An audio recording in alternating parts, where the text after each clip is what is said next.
What is it that you are practicing on an ongoing basis that you are keeping active in your vibration?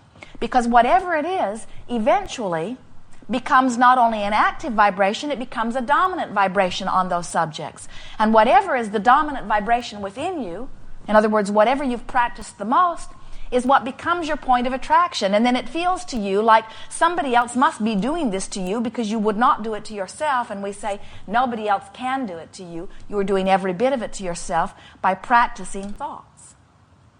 So, we call this gathering for years the science of deliberate creation, because we wanted you to get the sense of practicing thoughts deliberately.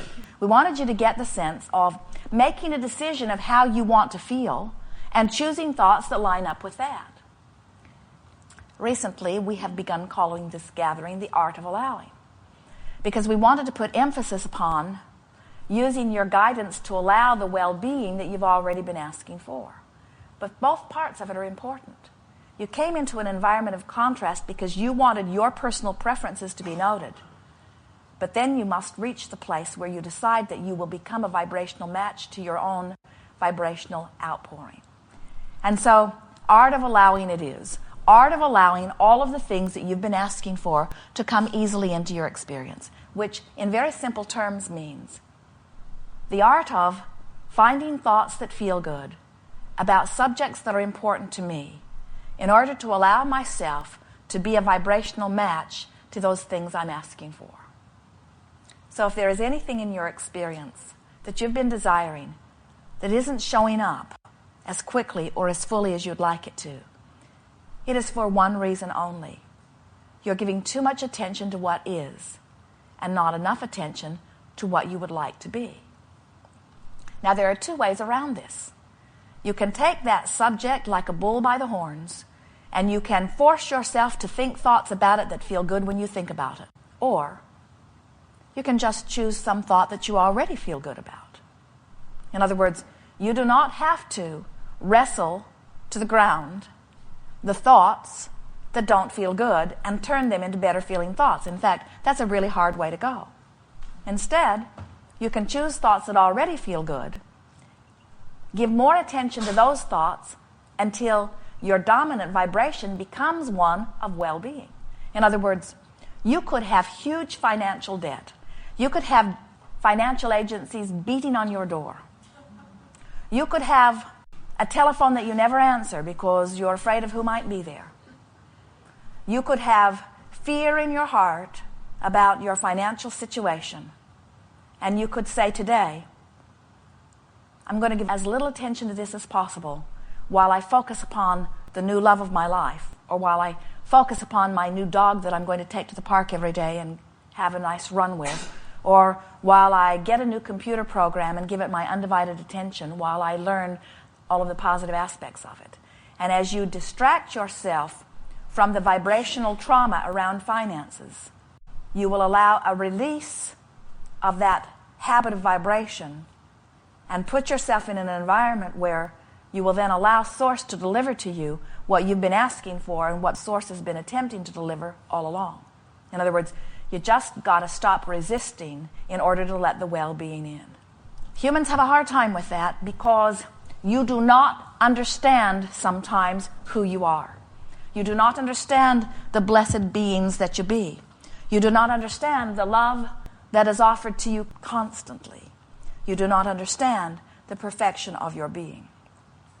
You've become self-critical and self-judging in your attempt to be better. But in doing so, you hold yourself so often in a vibrational disadvantage because you do not allow yourself to love yourself enough to let the well-being that you so much want and deserve in. And so we come forth, as do so many others, loving you completely, letting you know in as many ways we can the perfection of that which you are. But you hold stubbornly to your decisions that things should not go as well for you as you would like them to. And we are here to tell you things should go as well for you as you would like them to. You should get what you want. You are leading edge creators with the energy that creates worlds pouring through you, with a guidance system that is there to keep you connected to the energy that creates worlds. life is supposed to go well for you. It is time for you to let the love that is shining to you through to you.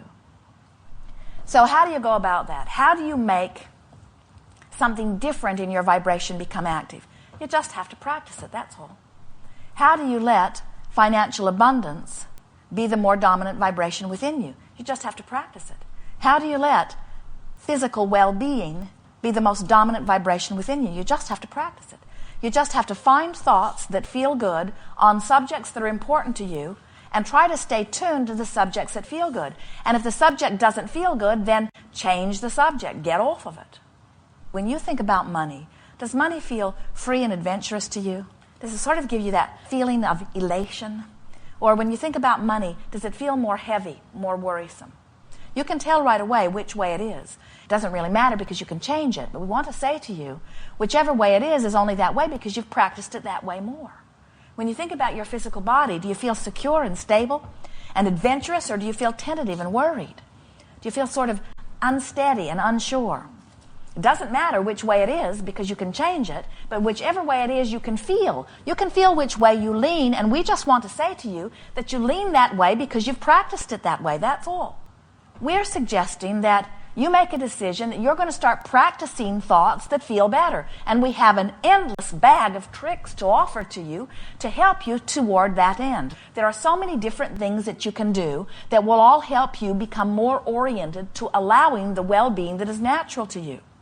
For example, you can make a decision that you're going to get on a rampage of appreciation, which means you're just going to look for things to appreciate everywhere you go. You're going to walk into a room, and instead of noticing what's wrong with it, you're going to notice what's right with it. And you're going to do it so deliberately that you may even want to sit for a minute and write some things down. So as you come into an environment like this, you might say something like, isn't it nice that someone has the wherewithal to put a hotel in a place like this that is convenient to so many? And isn't it nice that they are financially solvent enough that they can keep it open and keep it staffed? Isn't that a nice thing? Isn't it wonderful that somebody took the time to make it beautiful and to get electricity into it? And isn't it nice that there is some electrical company that keeps the electricity coming? Isn't it nice that there are roadways that bring us here? In other words, isn't it nice that the chairs are comfortable and steady and clean?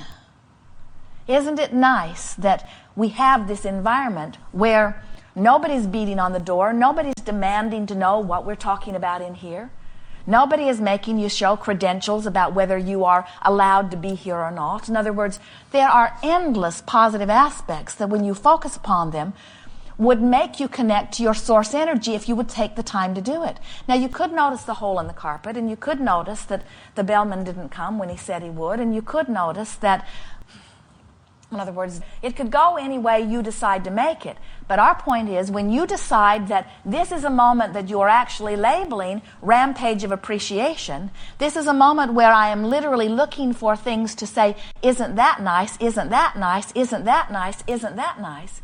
What I'm actually doing is using this moment in time to align myself with Source. And that is a very big thing, because Source already knows what you want. And when you take time to align with Source, you're taking time to open your valve to allow the flowing into your experience of all things that you consider to be good.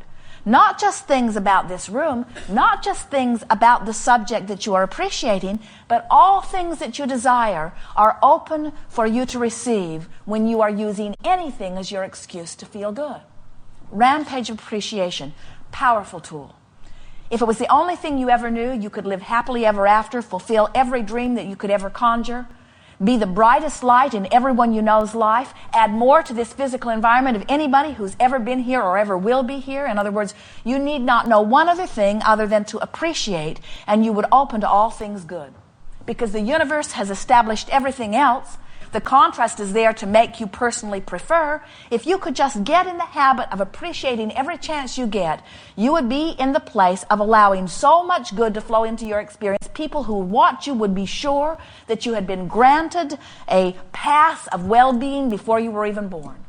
They would flock to you. They would say, what is your secret? How do you do this? How is it that every time I hear you open your mouth and express even the slightest wish for something, the next time I see you, you are living it fully? People would say, how is it that you thrive financially? How is it that you thrive emotionally? How is it that the people in your life are loving? How is it that your relationships are remarkable? How is it that the physical accomplishments are so massive? How is it that one wee person lives so big, so fantastic a life? That's what people will say to you if you will just get in the habit of being an appreciator. Get in the habit of being the allower of the well-being that you so much want and deserve. So we've been offering a new game.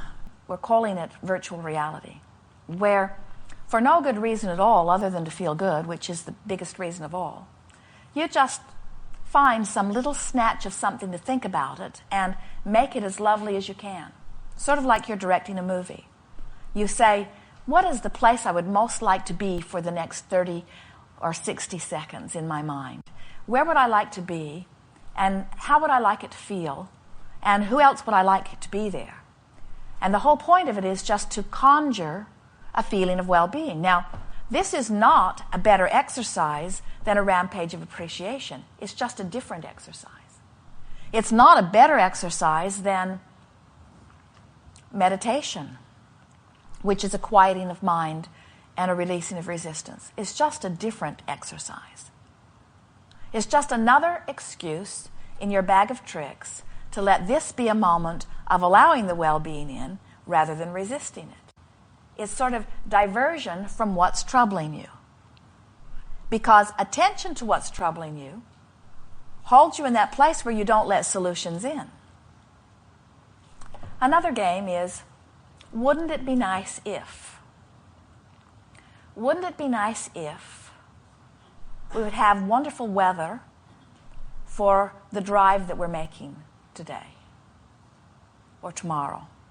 Wouldn't it be nice if we got inspired about where to have lunch and discovered something really good and different to eat? Wouldn't it be nice if? Wouldn't it be nice if all of the dollars that I could ever spend would flow to me easily?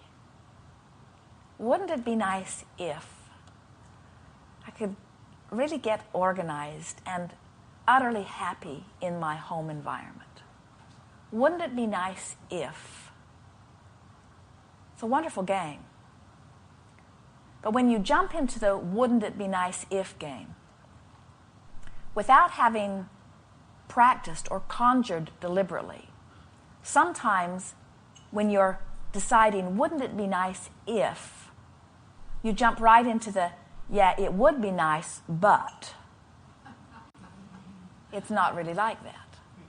So the wouldn't it be nice if game starts out nicely and turns into my life would be a lot better if you would do something different than what you are doing. So the game of virtual reality is to prepare you for the wouldn't it be nice if game. The game of virtual reality is the game where you get to choose everything. You get to choose everything, and so there's no reason to ever bring elements in that aren't nice when you bring them there. Many begin it and don't stay with it. But as you practice it for just a little while, what begins to happen is you begin to develop a vibrational propensity for thoughts that feel good, that then carry you through a lot of other games that you might play. You're going to reach the place by deliberately applying some of these exercises where things that have been bothering you don't bother you anymore because they're not so vibrationally active within you. And because they're not so vibrationally active within you, law of attraction is not going to match you up with them. You could have someone in your life who's very close to you, somebody that you see on a pretty regular basis, and the two of you could have developed some personality characteristics where you don't get on all that well. And as you begin, when you're not with them, deliberately choosing some other thoughts and holding them in your vibration, what will begin to happen is the universe will line you up with them differently, because no person, you included, is always the same. You have these vibrational currents that are flowing through you. And law of attraction always matches you with the vibrational current that is most dominant within you in any moment.